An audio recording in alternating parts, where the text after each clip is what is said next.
All right, we are still talking about Unit 4 test review. Now we are on problem number 7. Which equation shows a proportional relationship? Remember, proportional, the equation looks like y equals mx. So if I come on these equations that are provided for me and I label them y equals mx, that's not where that stops. So therefore this is a non-proportional with a plus b. Here I have y equals mx. That's not where the equation stops, so I have a plus b. Here we have y equals mx. Notice that your equation stops. Your x has a coefficient, which is your slope of 1 over 2. And then here we have y equals, and this is not in the form of mx. Okay? So it looks like it, but this is division. Okay, where we are dividing by x, and remember on your proportional equation, your slope is a coefficient on x. This would be multiplication. Okay, so those are two different things. So this would not be my answer. So when looking at this equation here is proportional. All right, problem number 8. Problem number 8 says, this table shows a proportional relationship. Which ordered pair could also belong to this relationship? So if this is proportional, then that means we're going to find k a constant. And in order to find k a constant, we do y divided by x. So if I take negative 14 divided by 4, then I'm going to get 3.5. If I take negative 7 divided by 2, I'm going to get 3.5. If I take 0 divided by 0, I'm going to get 0. And if I take 7 divided by 2, again, I'm going to get 3.5. And if I take 14 divided by 4, I'm going to get 3.5.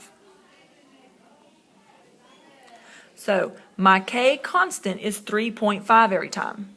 So k is equal to 3.5. Except for on 0, 0, because that's the origin. That's basically where it is starting on the graph. Okay, so then it says, which ordered pair could also belong to this relationship?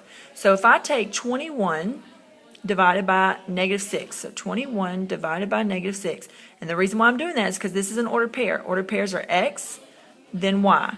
So still following k constant, y divided by x. Then this would give me a negative 3.5. That's not the same as my constant. My constant was a positive. All right, if I take this one here, again, this is your x, this is your y. So I'm going to take negative 3 divided by negative 1, and I get 3. That is not my constant. I'm looking for 3.5. All right, same thing here, x, then y. So k constant, y divided by x, so 3 divided by 1. That's going to give me 3, not my constant. And then I'm going to take 21 divided by 6, because this is your x, this is your y. And 21 divided by 6 gives us 3.5. Positive, positive. There's my ordered pair. Number 9. Which equation represents a non-proportional relationship? Non-proportional. Okay, so we're looking at the equation. This means I'm looking for y equals mx plus b. Okay, remember that plus b means it's not going to go through the origin. So when I'm looking at my equations over here, I want an equation that follows this equation. Okay, so we have y equals mx plus b. Now, this looks like it follows that equation, except for if I add 0 to this value, is it going to change anything? No. So really, I would not even need that plus 0 there, because it's like I'm adding nothing. Okay, so adding nothing does not change the value. So therefore, I really don't have to have the plus b. All right, so this would turn out to look like y equals 3x, which is proportional. So I don't want that one. This one here follows y equals mx. There's no plus b, so no y-intercept. Don't want that one. This one here, y equals mx plus b. That follows our equation pattern. And this one here, y equals mx. There's no plus b, no y-intercept, so that does not follow our pattern. So C is my answer. All right, number 10.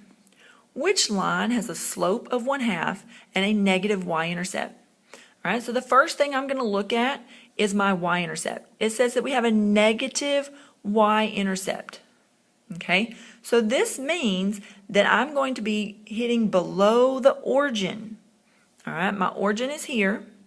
And because it said negative y-intercept, this is your y-axis. All right, and my y-intercept is where it crosses the y-axis. So I need something that's going to cross the y-axis below the origin, negative value. So this one here does not cross below the origin. This line here does not cross below the origin. Both of those are above. This one does, so that's good. And this one does, that's good. The next thing I'm going to look at is my slope. I have a slope of 1/2. So you need to notice that this slope of 1/2 is a positive slope. So I'm looking for a line that's going to be moving upwards from left to right. So when looking at that, the two lines that I have chosen, all right, I have this line here, because remember that was a negative y-intercept. So that line is moving upwards from left to right. All right, so that's a good line. So D looks good. But when I look at the other one that I chose, A is moving down from left to right. So that is not a good line. Okay, so it looks like D is going to be the answer I'm going to go with. A is not a positive slope. B, right here, hit below, or I'm sorry, above the origin.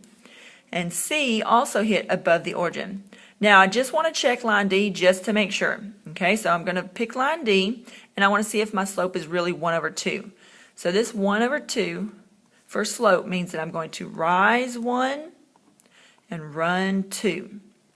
So I'm going to find a point that crosses, and another good point that crosses, and then I'm going to rise 1, run 1, 2, and it worked. I can rise 1, run 1, 2, and it hit again, so it works. So line D is a good line.